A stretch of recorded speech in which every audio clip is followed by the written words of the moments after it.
fish, everybody.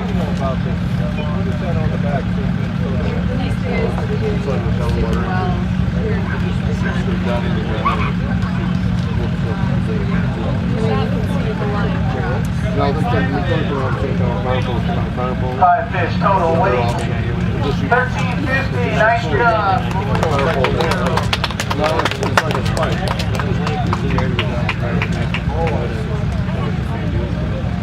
So that whole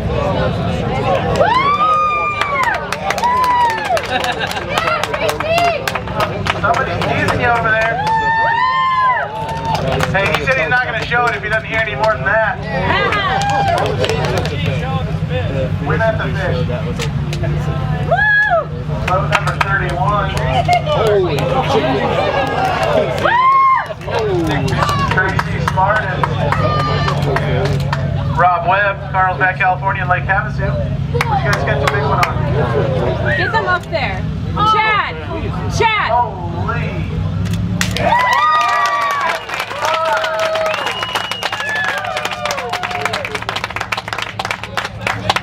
You guys want to weigh a big fish? Whoa! There! I need to get a picture. Get you out of here. Oh my God. Hold on both for you.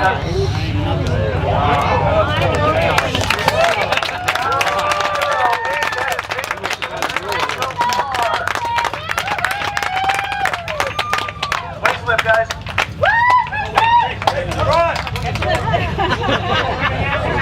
Got the sled. How close to this?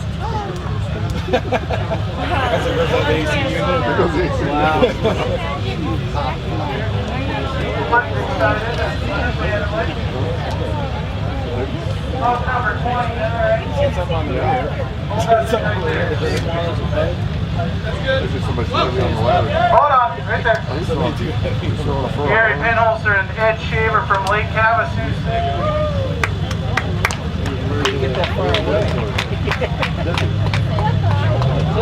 We got another big one here, guys. We're gonna weigh a big fish here.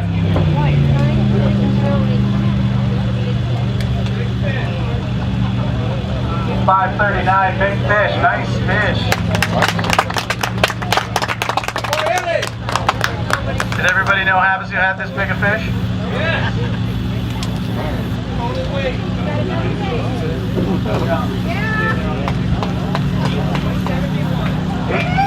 Nice job. Today, guys.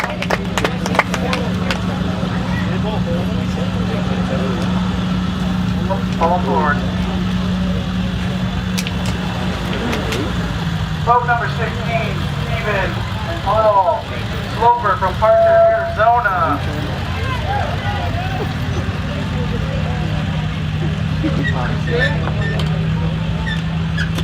Hold it right there. Perfect. Right there. They're going to weigh a big fish.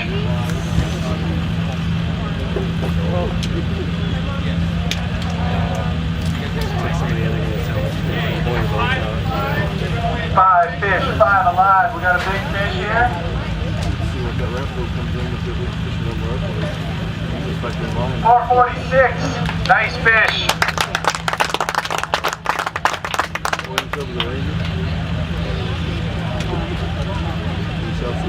That's a good looking bag, guys. Smallies and largemouth, huh? What'd you catch him on? I would expect an answer like that. Yeah.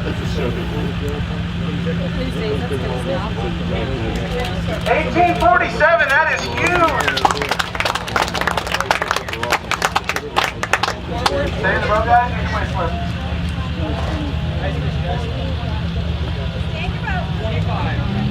Boat number 25. Brandon and Brian Hammond. I think we should just skip this. I'm not expecting too much out of these. Yeah. I'm just kidding. I work with him, so we got to mess with him a little bit. Hold forward, guys. Good job. A little more, Jeremy. Ryan, with shorts like that, I don't know if you're catching any fish on this lake. Yes. Which he does. Because I You bought him? require. His wife bought him. That makes it okay. Never mind. Oh, yeah. Just for the story? No, for Mesa. So I do Facebook, I do blog. 5 fish. Nice job. So, yeah.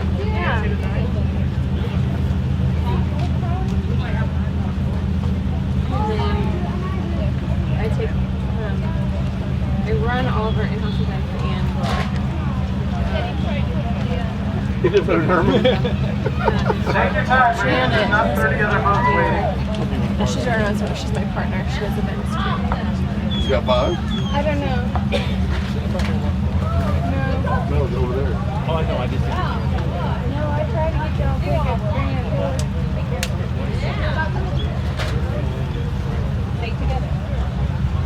And it wasn't Ranger. I was. It was your Ranger? All right, we got 5 fish, 5 alive for the Hammond brothers. Rails on the back of it. Total weight for these two, 1201. Brandon's going to need to look for new employment come Monday. Good luck tomorrow, Brandon. Boat number 40. There's some stuff for the kids.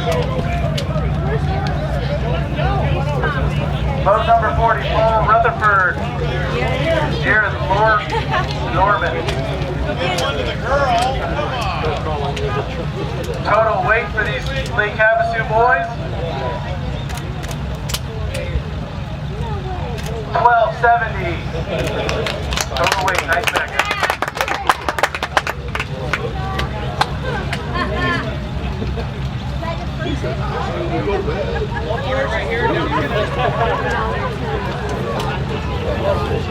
Damn it! You're gonna need to get that truck out of here.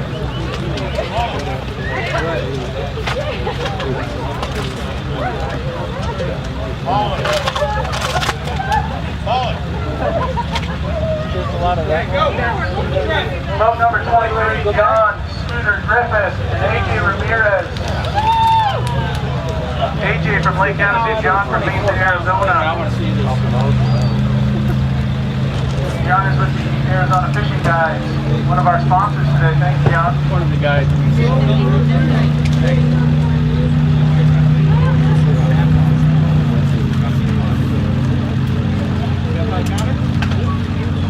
John, you have fun today? Yeah, we had a great time. Surprised you answered to John. Total weight. 1164. Challenge tomorrow, guys.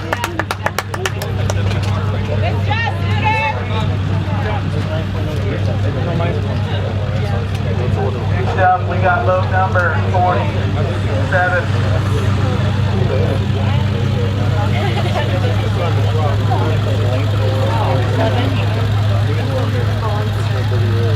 Number 47, kicked out from Apache Junction, Nitro State Team, Arizona.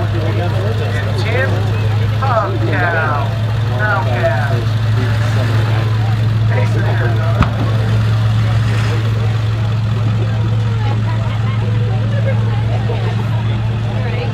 Pull them out of there, Steve. Arizona Nitro State Team.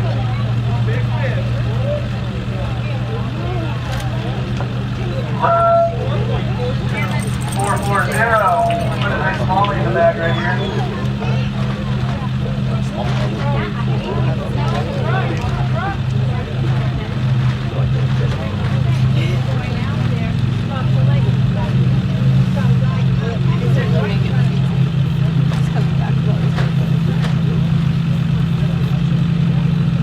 We got 5 fish, 5 alive.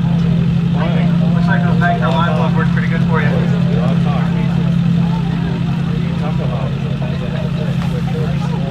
Looks like a good bag. 1687.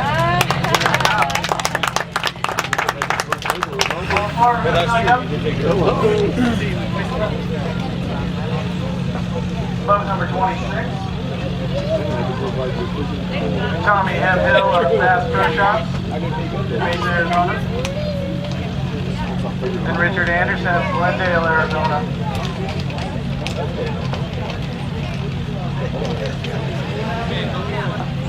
Pull it forward, Richard.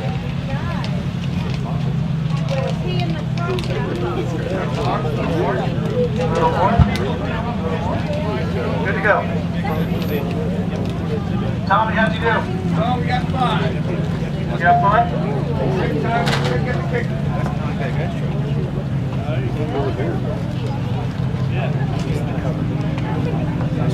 We got 5 fish, 5 alive.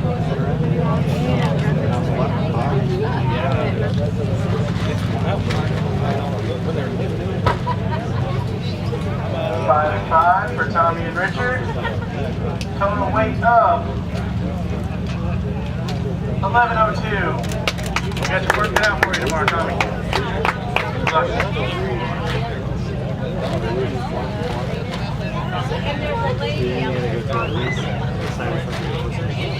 Boat number 37. Nitro State team members, John Randall, Belinda, John Randall, okay, and Trent Sherman. Trent turned 35 yesterday. Doesn't act like it.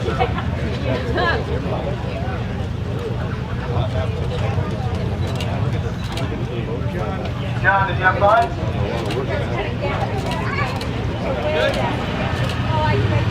I'm sorry, I read the card wrong. It's Big John Randall. I apologize, John.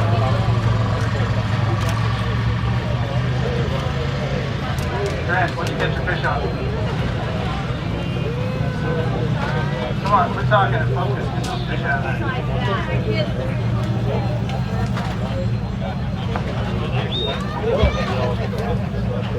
All these nitro boats you see are wrapped by A&M Graphics in Mesa, Arizona. Whoa! That's what it took, huh? Let me try it again. A&M Graphics. Worked out. A&M also got our banners today and our wrap here. Hold that forward, John.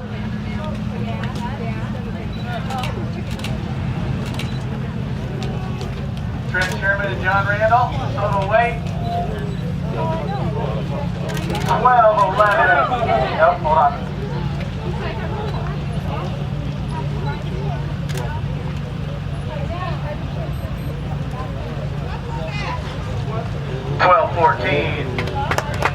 Good job, guys. Get to work cut out for you tomorrow.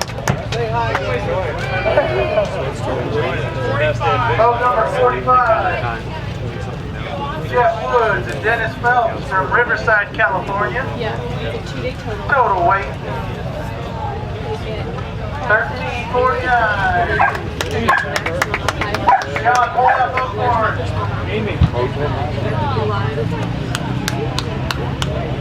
That's why they keep saying 5 fish, 5 live. John Randall, pull that boat out of the way. Yeah. Boat number 44. Mark, I'm going to not murder your last name. I'm just going to call you Mark. Judavine. Judavine. What's different? And Mike Reese from Ventura, California. Total weight. Boat number 44. Also in the extra boat.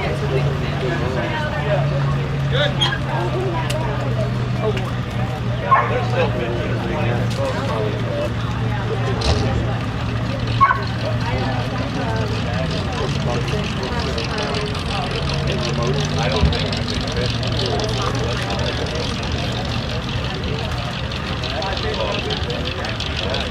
5 fish, 5 alive. We are not going to win any total weight of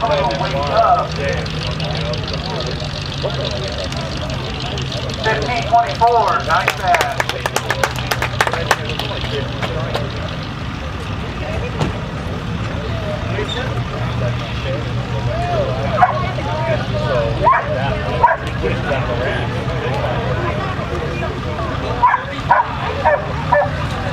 Boat number 35.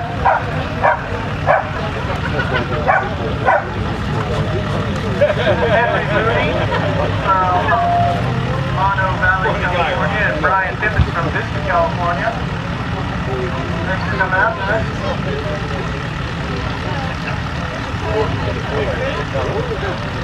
Five fish, five live. We're not going to win a big fish here. In case you're all wondering, our smallest big fish is over 5 pounds. Which is pretty awesome. Thanks to a 9-pound big fish. We got a big small in there. A little weight.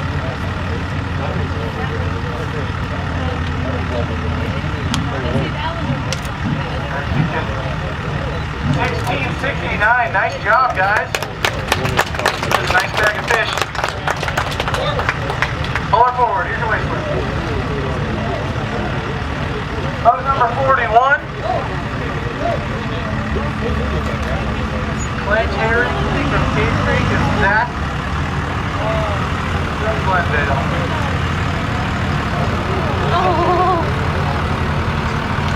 Clint and Zach.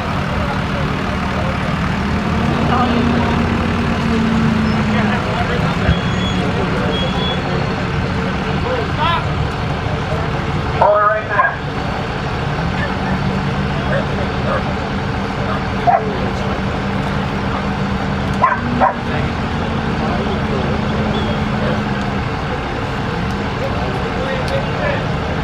We are going to weigh a big fish. What does that mean? They think it is over 5 pounds. 463. That means nothing else counts, guys. Sorry. Just kidding.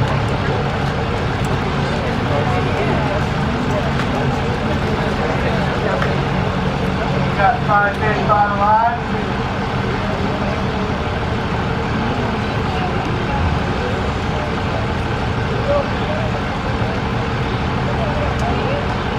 Boy, they're kicking in there, huh?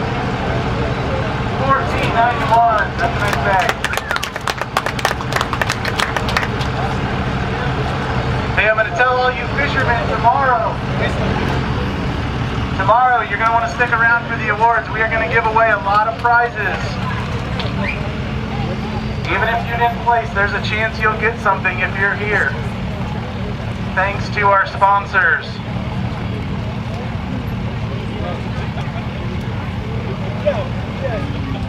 Keep her going right there.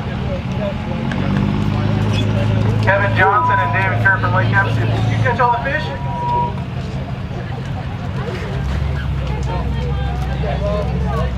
Here's some worms for you, buddy. It's so cute.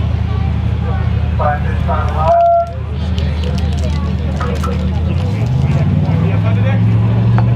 Good day on Lake Havasu.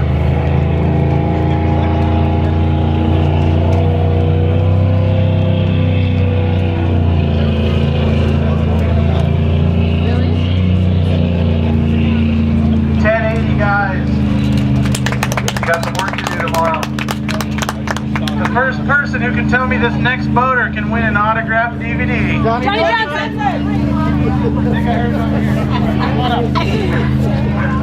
Johnny Johnson from, I don't even know where he's from, Sholo? Yes. And Andrew Napoleon from A&M Graphics. Woo! Andrew, how'd you do? Johnny and Andrew are boat number 1 tomorrow. Excited about that? Come on, Andrew. Don't act like a rookie. Pull forward. Johnny, how'd you do today? Good. Okay, that's not all here. Come on up and take the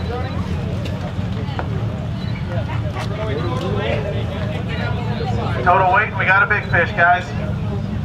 Johnny Johnson from Fishing with Johnny Johnson on Fox Sports Net. 1515, nice bag. We're going to weigh a big fish. Johnny's Nitro boat here from the Mesa, Arizona Bass Pro Shop. 455 smallmouth bass. Good job. Right here, Johnny, grab your waist lift. Pull her forward, Andrew.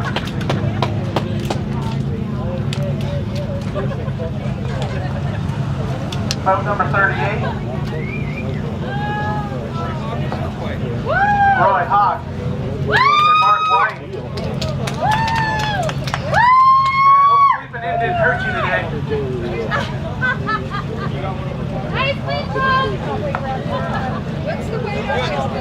Right there, Roy. Mark, you have fun? Tina, you hear them? Hope you have fun sleeping in this morning. I did have fun sleeping in.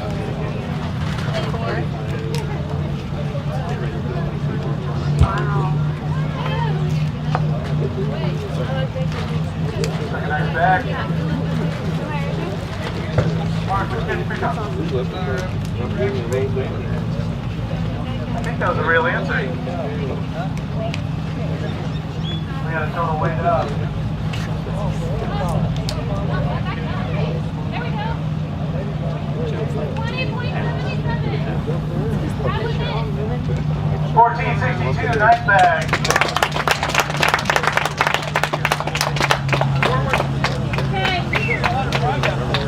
Move it up. Up next here.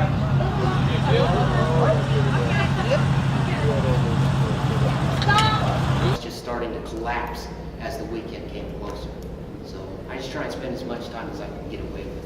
So what kind of, I think most guys fish adult levy and stuff like that, Yeah. especially up here from California, they didn't understand like pre-fishing, like setting the hook fish. What would you feel are helpful and hurtful things to do pre-fish? Like things to avoid or things you find actually a little better that maybe you do a little different than somebody else? I think you'll hear a lot of guys talk about, I shook my fish off. I mean, even the elite pros, the FLW guys, they shake their fish off. I'm not an elite pro. I just still believe not to do that. Like the best thing you can do is totally leave them alone. But at some point, you got to get into that area. You got to know, are these the 80 fish pound and a halfers, or are these going to be the 3-pounders that I really need to do good in that tournament? You have to at least catch one or two to know what you're after. And if it is the fish you're after, leave them alone. And as far as pre-fishing, it comes into, that's when I do my jump fishing. I'm a pattern guy. I want that pattern that I can make a milk run on that lake. I want to be able to take this bait and go to all these different spots. So you have like 10 or 12 rods pre-fishing? Absolutely. I throw the kitchen sink at it during pre-fishing because I want to dial in on color, I want to dial in depth, weight. I mean, it sometimes gets so specific. It did at Bartlett back in January where we were throwing half-ounce jigs on 8-pound test. I never in a million years would have even dreamed dragging jigs through rocks on 8-pound test. But the lighter test I went, the more bites I caught. So, Good, thank you. did you have a question? Yeah, I was just talking about electronics. You said since that, did you change your electronics out since then? After Alamo, yes I did. Did you? So you went with HDS? I did, Okay. yeah, and I did the side scan. I still haven't got to spend a whole lot of time with it. Right. What I have spent with it is actually, I got to spend one day on it at Roosevelt, just learning how to turn the thing on. And then we headed to Lake Fork, Texas for the Skeeter Owners Tournament. Okay. Well, just real quick, I was in Bartlett Sunday. Yeah. And a lot of the fish were chasing shad balls all over the place. Uh-huh. And we were catching a lot of small fish. We didn't really cute, but I was just thinking to myself, my electronics are about 6 years old, the Rams. And I told my son, I'm like, oh man, I sure wish we, some of the suspended fish and how they're positioned on structure, I wish I'd had upgraded electronics to really see, because I think we could have done a lot better. Because the fish were there, it was just a matter of trying to pinpoint where the better fish were. Yeah, exactly. They were definitely on bait, and the whole time I'm thinking about electronics. Electronics are, I mean, you gotta think, do I fish tournaments? Do I fun fish? Do I do a little both tournaments, fun fish? Where do I wanna, That's what we do. I mean, the stopping point for electronics is ridiculous. Now we're up to $6,000 I know. to get these setups. Yeah. But the graphs they are making on that $500 to $700 range, you will be able to see your drop shot going down on a suspended fish. Yeah, I got all that. Okay. I'm talking the HDS where you can see the vivid side picture, the side scan like you're finding those trees. I fish Alamo a lot. Okay. And I know exactly what you're talking about, that bite. Because if you couldn't find those kind of trees, everybody's hitting visible stuff. You Yeah. couldn't find something, I mean, I've seen some sticks at mud water and you just barely see the top of a stick sticking out. Uh-huh. And I would throw jigs around there. And I would even get a jig about 5 feet away and I caught some nice fish. I had 7.3 there this year. you know, with my biggest fish. And we're catching a lot of forward in there, doing exactly that. You know, and I fought it for a long time. I thought, honestly, is this system worth $5,000 or $6,000? Right. I felt I had an X38 on my bow. I had a 520. The X38 was just for sonar. My 520 was my GPS. And I love that setup. That's what I have now. And I fought it forever. I don't want to spend that kind of money. Is it worth it? Yep. And then a buddy of mine went to Alamo. After the tournament, he had bought an HDS 10 side scan. Yep. And he emailed me the pictures, and I was on the phone in 20 minutes. That's why I asked. Yeah. Exactly. It absolutely, in certain situations, is worth it. When I go up and I'm flipping in the river, there's $5,000 worth of paperwood sitting on my boat. Yeah. I may use that graph to learn the area of pre-fishing. Come tournament time, if I'm in shallow water, everything is shut off on my boat except, of course, the live well. Right. But I don't even use them. But absolutely 100%, they are worth it. Yeah. Yeah. And do you have Lowrance or I have Hummer? Lowrance 520C, and then I've got a 510 on the trolling motor that's built into my boat. But I got Okay. 520C with GPS in my dash. And I originally came with X135s, both. And I got like about a 6-7-year-old Ranger boat. But I've been really thinking about the electronics. Like I said, at Bartlett the other day with that water being low, Yeah. I was seeing the bait. Those fish were moving up and down on deep ledges, and they would push the bait all the way to the surface. We were throwing real Ricos as far as we could, catching fish, but they're 1.5 pound, 2 pound fish. Yeah. But I kept telling my son, I go, I'm not really that good on this lake, but they're following shad, they're staying on shad. But you obviously some of the bigger fish, once they settle down, are going to feed on crawdads and that. Yeah. And I wanted to try to pinpoint better as far as being, as soon as the cloud cover went away and we started throwing worms, I wasn't on them on the drop shot. I thought I would kill them on the drop shot. We were not on them on the drop shot. Well, Even the small fish, I was a little embarrassed. I'm like, I can't believe we're not getting more bites. I mean, And water's they- muddy too. and they call it structure scan because it's designed to find structure. It's Right. not really designed to find fish. Yep. But a tight ball of shad, it shows up like a beacon out there. Well, the shad was so thick on the color, it was turning, you got red and blue in the middle of the balls. They're tight. That would have They showed were up. moving up and down. We were right over, and then they'd come all the way to the surface. We'd go over off to the side, and then they would push down. We'd start to migrate away, and then we'd still see the slashes on my trolling motor, even on the 510. I had it set up that way. I could see everything. So we were swimming jigs. I was putting the natural shad football head jigs, and we were trying to swim about 20 feet of water, thinking like a crankbait, but those fish were totally following the bait. So if you were to upgrade your graphs, what do you think you would get right now? Probably like an HDS 8. Okay. I don't think I can afford it. I mean, my problem is I can probably only buy one. Where do I put it? Do I put it on the console or on the trolling motor? Well, see, that was my dilemma. Yeah. Because I know a lot of guys will put that big fancy graph on console, and then we have a little graph up front. Exactly. But in my opinion, just my personal opinion, I'm spending 99% of my time Me too. on the bow of the boat. Yep. That's where I really am. I'm traveling around with my trolling motor. That's where I'm finding my structure, my fish. If I have it on the console and I'm idling over a spot to see if there's fish there, and that spot's only 15, 18 feet deep, guess what? Yeah. The big fish are gone. Yeah. And so that's why I put it on the front. Did you go with the HDS 10? 210s. Yeah, 210. What maps did you put? Did you just the base maps? Yeah, that's another thing I'd like to talk is I was told the base map is you're better off just to spend the least amount of money, get the base map, and go buy the Navionics chip. And I already had the Navionics chip in my little 520, which is the coolest thing, because I no longer have to do the old school triangulate. I'm Right. trying to do this. When you're a quarter mile offshore and you're triangulating, you can be 50 yards off and you don't even know. Now my head never comes up. Right. I'm focused on that because the Navionics chip is so accurate. It's a big deal. And the contour line difference is what, 1 to 3 feet or something? Yeah. That's a huge thing right there. Yeah, and the insight was fantastic. And I'd heard this before I bought it. The insight mapping is great back east. You come out west and it gets a lot worse, sure enough. I got insight, I didn't pay extra, it's because it came with the combo Right. pack. I get to Roosevelt, it's just a big blue. Yeah, that's right. There is absolutely no grid lines on it. Yeah. So, my friend's got the 520C with the Navionics Hot Maps Premium West. Yeah. And we fished Saguaro and we were fishing some offshore, and the contour lines, I'm not exactly sure how wide they are on that graph, but it's like looking at a better topo map. It is. I mean, our heads never even on the 520 with that chip like that. We're totally pinpointing the ledges in that, and it's showing fish. We pulled right off and fire out a drop shot or a jig or a Texas rig, and we're catching fish. You know, Good fish. and that goes back to time management.